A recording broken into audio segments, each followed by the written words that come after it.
Chain smoke your problems away. Smokepit Fairy Tales Part 4, Chapter 19.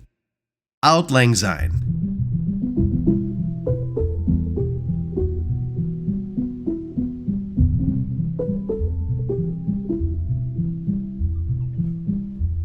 Christmas came and went. Camp Castle and all of its units, both base and fleet, were given off the week between the holidays. On New Year's Eve, the Marines who stayed on base all had a party in the courtyard. Mackenzie brought his speakers and blared music. Stockton brought beer. Chuck, Thatch, and a couple other Marines put together ham, turkey, casseroles, corn, and various other platters to dine on. It wasn't anything fancy. Most of the food was served on paper plates and eaten with plastic forks. Mackenzie and Chuck sat at the fire ring watching the flames from the benches. They swapped stories with Goodie, Carla, and Bobby. Stockton and Thatch were up in the ring itself, poking the embers with longer sticks. Llama, Billy, and Gemery chatted over slops of food Thatch and Stockton had made. The sky dropped fat flakes of snow on the ground, but there was no wind and the fire made the area comfortable. Gemery walked over to Stockton and Thatch. He was about 2 inches shorter than Thatch, and an amateur bodybuilder. Hey, what's up? Gemery greeted them. Not much. Stockton forced a smile. Thatch just raised his eyebrows at him. Gemery twirled his shoulders and bit his bottom lip. He clapped his hands together and then pointed at Stockton. Hey, Stock. I like those glasses you got on. They really bring out the blue in your eyes. Stockton took in a deep breath and released it slowly. Listen, Gemery, I like you. She said facetiously. But if you hit on me again, I'm gonna fucking stab you. Gemery put his hands up over his shoulders, palms out with his fingers spread. Whoa. I didn't mean anything like that.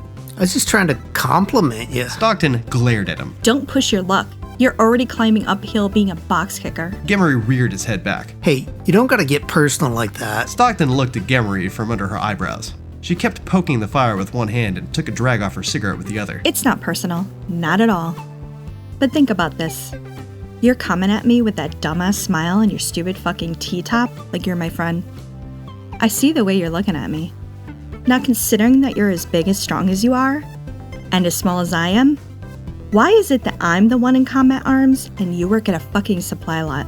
Shouldn't you be doing something with all that strength instead of using it to try to pick up chicks? God damn, how fucking insecure are you? Stockton ashed her cigarette and licked her lips. What's your max deadlift? Gemery stared at her, dumbfounded, like an art major having nuclear physics explained to them. Well, you see... Gemery was visibly embarrassed. I'm more of a squat guy. He smiled at Stockton. Maybe you can help me with my deadlift sometimes. I've seen you in uniform walking around with that leg brace, and then out running the same day. Quit being a malingering fuck, and get your pogue ass away from me. She flicked her cigarette into the fire and turned away. Gemery gave Thatch the "what the hell was that about" face. Thatch mean-mugged him and shrugged. When Gemery was back on the other side of the courtyard, Thatch shook his head. That guy's socially retarded. And a fucking pogue. Don't go hitting on females that have harder jobs than you, black asshole. I wouldn't know. All you humans look the same to me. Stockton smiled. Shut up. You're half human. Then shut up with the racist bit. I'm not racist. I just don't like him. Name one black friend you have. Carla! What do you want, white devil? Come over here and give me a hug. All right. Carla jumped up with an ear-touching smile. She shimmied her way over to Stockton and hugged her. They wrapped each other's arms over their shoulders and snuggled up together on the bench around the fire. Stockton smirked at Thatch as if to prove her previous point. Thatch rolled his eyes at Stockton. Whatever, dude. Thatch hadn't heard from Samum in a while. They had texted over most of the Christmas break. He sent her a message that afternoon but had gotten no reply.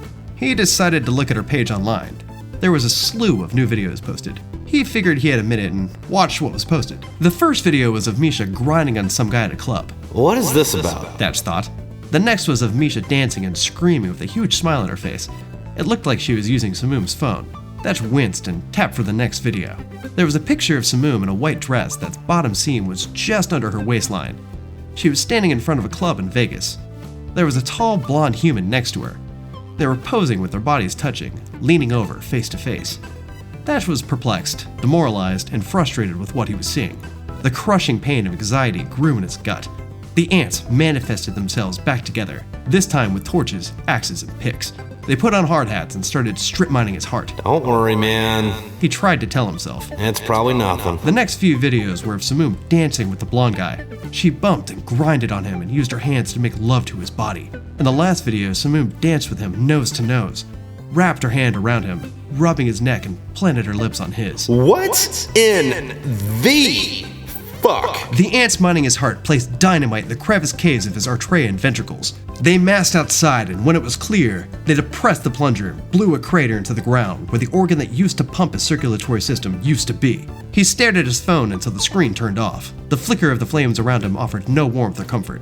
He slid the phone back into his pocket and pulled out a cigarette, putting the butt in his mouth and staring at the flames. You alright, buddy? Chuck asked him after a minute. Thatch nodded his head and tried to wear a neutral face. Yeah, I'm good. What's up? Chuck didn't buy it. You've been standing there with that cigarette in your mouth without lighting it. Thatch's arm performed the robotic movement of flicking open his lighter and burning the end of his smoke. Chuck knew something was wrong. He walked over and stood beside Thatch. What's up, man? Thatch pulled out his phone, opened Samum's page, and handed Chuck the device. He flipped through the pictures and videos. Is this Nazik? Thatch nodded. Did you say nays? Carla asked. Yep. Carla spat. Man, fuck that hoe. There's a different dude over in her room every night. Thatch shot a look of disgust at Carla. Oh. Carla recognized his frustration. There was almost a hint of sorrow in her voice for him. You're one of her many lovers? Thatch looked away from her. Her eyes widened, then she winced. Yeah, fuck that slut. Thatch motioned for his phone back. He went to look at the videos again. He thought that maybe he saw them wrong, but the album was deleted. You alright, dude? I don't know. Thatch tried to sound as confident as he could, but he could literally feel a shattering physical pain where his heart was in his chest. Stockton puffed in anger. She didn't like to see her friends hurt, especially when she knew there wasn't anything she could do about it. You don't need that kind of cunt in your life. Fuck that shit. Quit talking to her. I mean, even if it's still in the beginning stages of a relationship, that's her showing you that she doesn't care about you. And there are nicer ways to do that.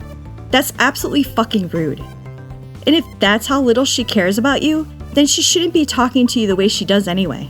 Shit, remember before Christmas when she let you pick that stupid ass movie and then she bounced and didn't come back that night and you didn't hear from her? Thatch didn't really know what to say or do about it, but he didn't have to say anything. It was now the party's conversation. Talking about Nazik? Goodie called over. He had Billy and Llama with him.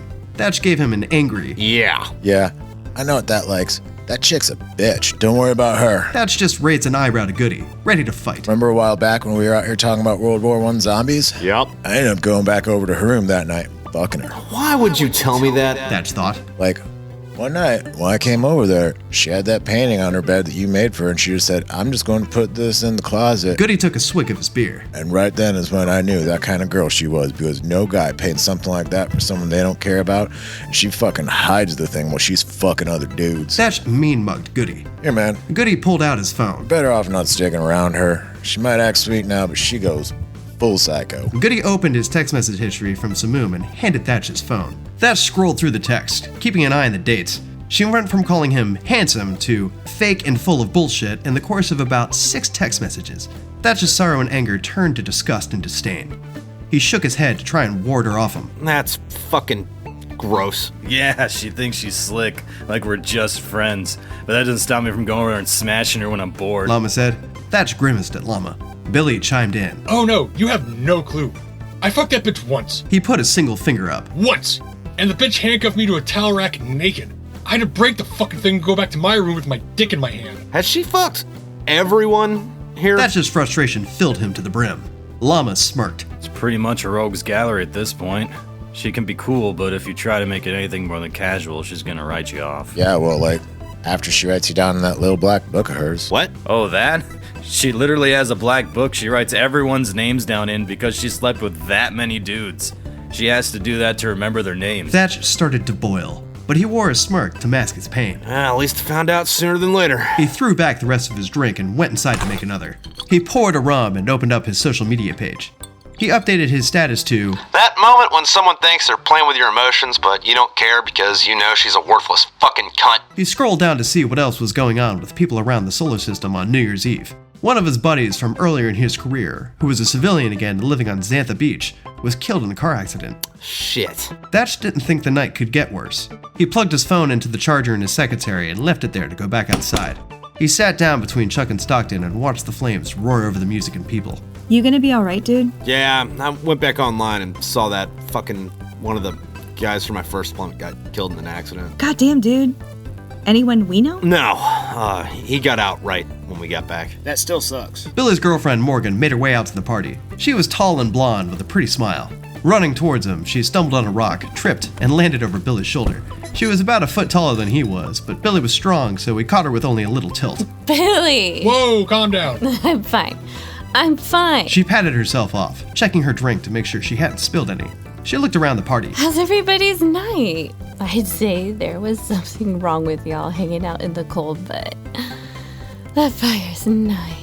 Morgan opened her arms and leaned in to absorb the heat. Thatch rubbed his temples, trying to sort his mind out, adopting a bottle of whiskey someone had abandoned. There was a flicker, and then the hum of lights died with their illumination. And now the fucking power is out. Thatch threw his hands in the air. I have some batteries in my room for the speaker. Chuck got up and headed inside. The group of sailors and Marines by the barracks migrated to the fire en masse. Chuck returned to the batteries and started blaring 80s hair metal. The party went on into the night until someone yelled, Happy New "Hey, Year! Happy New Year!" New Year! Everyone cheered and toasted their drinks. By that time, Morgan was hammered. She jumped up on the rim around the fire and lifted her shirt up. Happy New Year's! Woo! Billy groaned and threw his head back. Morgan, get the fuck down from there. It's New Year's. I'll do what I want. She spun around in a circle, making sure everyone saw her breasts.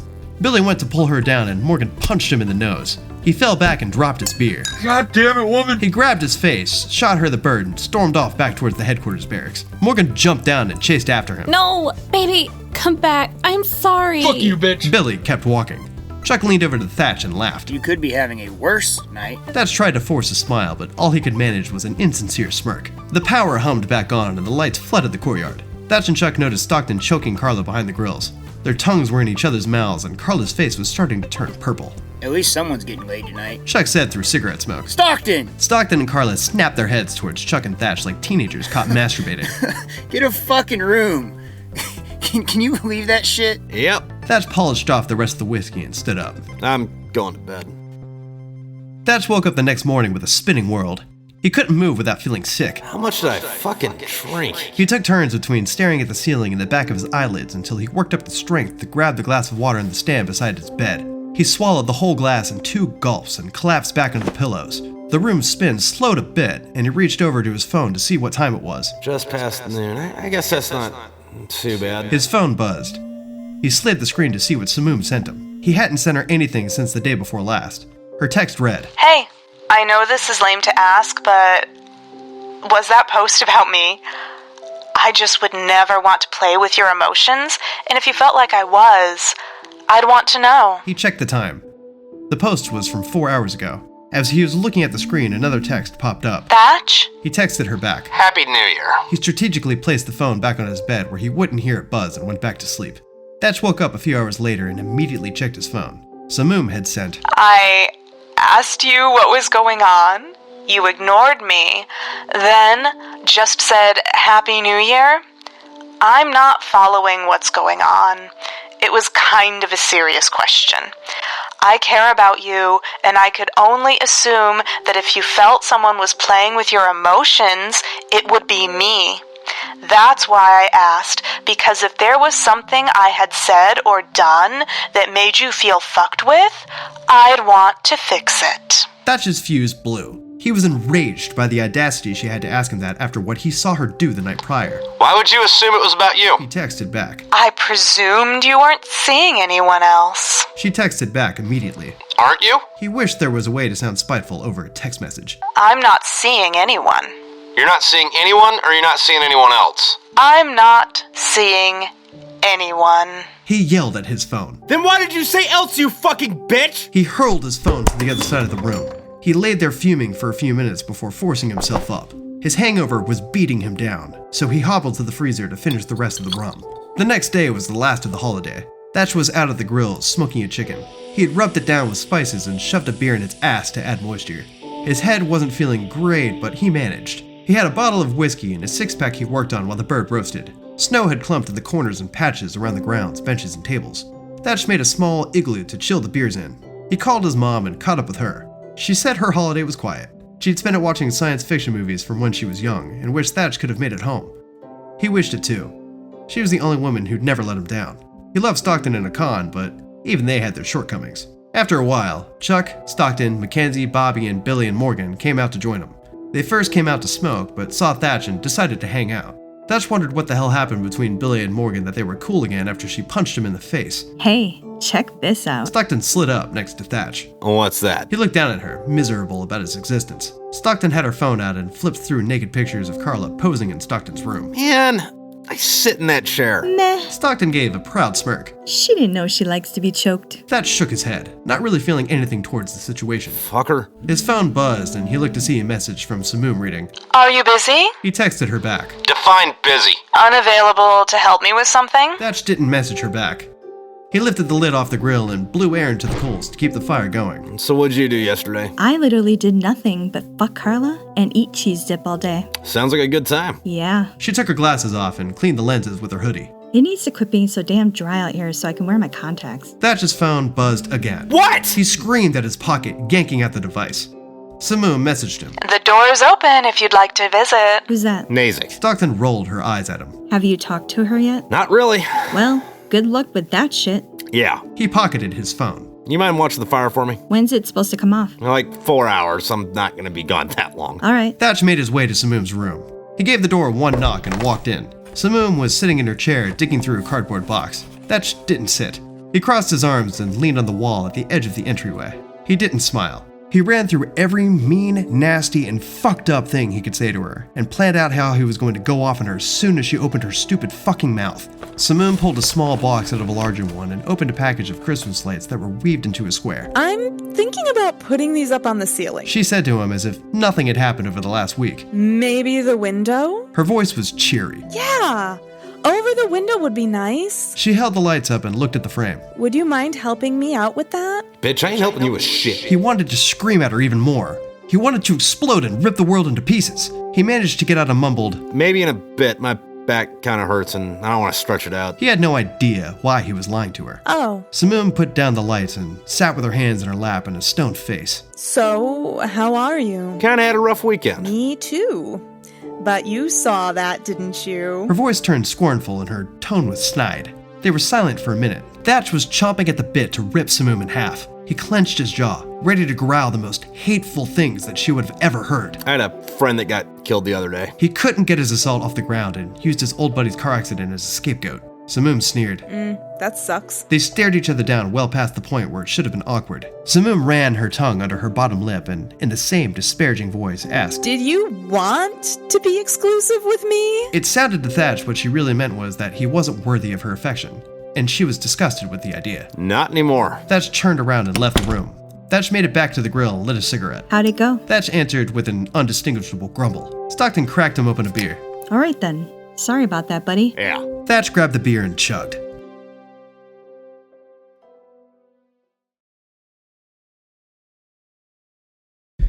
I feel like I got a burp. Well, there it was. All right, cool. I feel better now. Okay, well then let me hear it, dickhead. Fuck. Oh, I just put a word in instead of the word that was there. Yay, it means the same thing, but why do I do that? Okay, Gemery. Take 2. Fat flakes, made with pure lard. My name's Goodie. This is chapter 19. Auld Lang Syne. The woke mob wants you to appreciate fat flakes, all right? Thatch stares at Goodie. Every snowflake is special, especially the fat ones. They're more beautiful. Alright, fucking tearing through these bitches, chapter 19. Gemery stared at her dumbfounded like an art major having muscular physics. Or no, muscular physics. Hey, this is Hollis reading for Samum. And chapter 19, Auld Lang Syne, which is when Thatch starts to come to his fucking senses. Wow! I'm so excited. So excited for his turning point here. Samum is... Oh my god. I'm having fun being a crazy bitch, but oh my god. Anyway, this is take 1. It's New Year's Eve. Samum's in Vegas with Misha, blah, blah, blah. You're the one who wrote all of this. Anyway, she texts him. Black asshole. Jesus. She's so problematic. God damn. She wears swastika earrings and is so mean to people. All right. Yeah, what does that say about society? Yeah. Few days later. Her eyes widened. Her eyes eyed. Did you want to be exclusive with me? Not anymore, bitch! Not anymore!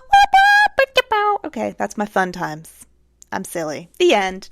A few days later. He was enraged. I can't read. When the crazy has now shifted. After a while, Chuck, Stockton, Mackenzie, Bobby, and Billy. Oh my god, so many names! Not anymore! Boom, boom, boom! I'm very silly. This is fun, though.